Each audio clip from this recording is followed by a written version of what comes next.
वालेकुम वरहमतुल्लाहि वबरकातुहू।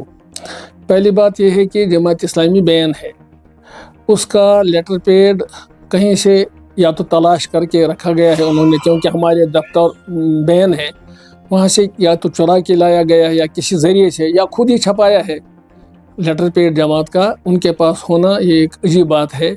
इसलिए अंदाज़ा ये है कि शायद खुद ही लेटर पैड पे छपा के उन्होंने इस नाम से जो उन्हें कहना था वो इस लिहाज से उन्होंने आगे लोगों तक पहुंचाने की कोशिश की है। तो हम समझते हैं कि इसमें जो बातें हैं वो सब बातें दुरुस्त नहीं हैं। मसलन पहली बात ये उन्होंने कही है कि ये पैनल जो है इसको आवाम का एतमाद, जमात का एतमाद नहीं है।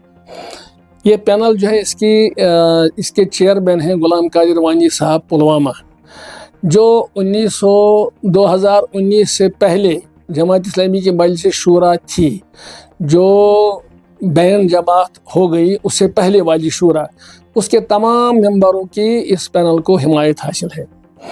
और फिर दूसरी बात यह है कि इस पैनल ने कुछ ऐसे काम किए हैं जिनमें हुकाम तक अपनी बात पहुंचाना कि हम पर पाबंदी लगा के आपने हमसे जुल्म किया है। इसी तरह से इसी दौरान में हमने पार्लिमानी इंतखाबात में हिस्सा लिया, हमने लोगों से अपील भी की और उसका लोगों ने खैर मकदम किया। तो हुकूमत का खुद भी कहना है कि जमात की शिरकत की वजह से टर्न आउट बढ़ गया। हम समझते हैं कि उसकी तरफ से भी, आवाम की तरफ से भी इस पैनल को हिमायत हासिल है। जमात की तरफ से तो पहले ही थी, मजलिस शूरा की तरफ से, वो तो आज की मजलिस शूरा नहीं है, वो मजलिस शूरा है जो बैन से पहले हमारी मजलिस शूरा थी, उसके सभी मेंबरान की हमें हिमायत हासिल है, हासिल थी और हासिल रहेगी। हमने जो भी इक़दाम किए हैं आज तक, उन सबों को हमने उन सब के करने की हमें इजाज़त है। जहाँ तक आज का ताल्लुक़ है कि हम आज इंतखाबी अमल में हिस्सा ले रहे हैं, तो ये एक मजबूरी है, जो मजबूरी इस तरह से पैदा हो गई। हम समझते थे कि इंतखाबात में हिस्सा लेने के बाद हमारा अंदाज़ा था कि हम पर से बैन उठाई जाएगी, लेकिन बैन कंटिन्यू हो गई। कंटिन्यू होने के बाद हमारे लिए मसला पैदा हो गया। बैन उठने की सूरत में हम पूरी कुव्वत के साथ एज ए पार्टी इंतखाबात में हिस्सा लेने का मन बना चुके थे, लेकिन जब बैन नहीं उठी तो फिर हमने ये सोचा कि हम कौन सा रास्ता इख्तियार करें। हमारे पास एक रास्ता ये था कि जो पार्टियां यहाँ इंतखाबी अमल में हिस्सा ले रही हैं, तो वो भी हमारे हक़ में आवाज़ उठाई है, चाहे वो सियासी पार्टियां हैं या दीनी पार्टियां हैं। हम पर जो पाबंदी लगी सबों ने उसकी मज़म्मत की, लेकिन हमें एक मुश्किल ये दिखाई दिया कि जो लोग पार्लियामेंट में चले गए यहाँ से मुंतखब होके, उन्होंने वहाँ रियासत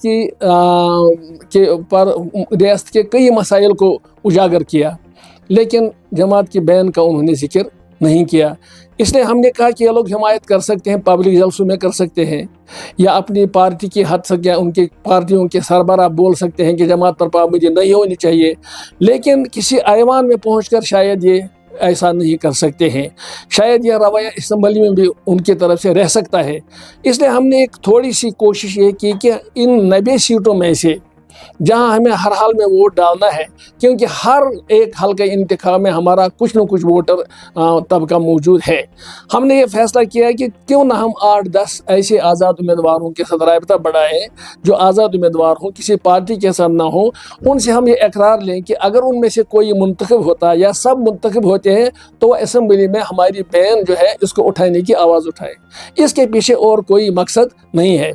लेकिन इस लेटर फार्म के ज़रिए ये कहा गया है कि ये बीजेपी का या शिवसेना का उन्होंने इनको उन्हीं की तरफ से ये कोशिश हो रही है, वो यही उन्हीं की कोशिश है, इस पैनल को उन्हीं के साथ कुछ राबता है। मैं समझता हूँ कि हमारी बैन पे सबसे ज़्यादा जिसका ज़ोर था वो बीजेपी थी और शिवसेना थी। इन दोनों के ही मशवरे से हिंदुस्तान की हुकूमत ने हम पर पाबंदी आयद की। और ये अजीब बात लगती है कि जिन लोगों ने हम पर पाबंदी लगा दी, क्या हम उन्हीं के एजेंट होंगे? اس سے ہمیں کیا فائدہ ملے گا؟ یہ میں سمجھتا ہوں سراسر زیادتی ہے، ظلم ہے اور لوگوں کو گمراہ کرنے کی ایک کوشش ہے۔ کون کر رہا ہے ایسا؟ کوئی ہم نہیں کہہ سکتے کیونکہ اس پہ نام نہیں لکھا ہے۔ اگر نام لکھا ہوتا تو اندازہ کرتے، ہم نام لکھنے والے کو بتاتے اس کا ماضی کیا ہے یا وہ کیا کہہ رہا ہے، تو ہم سمجھتے ہیں کم از کم ہمارے اپنوں میں سے کوئی نہیں ہے۔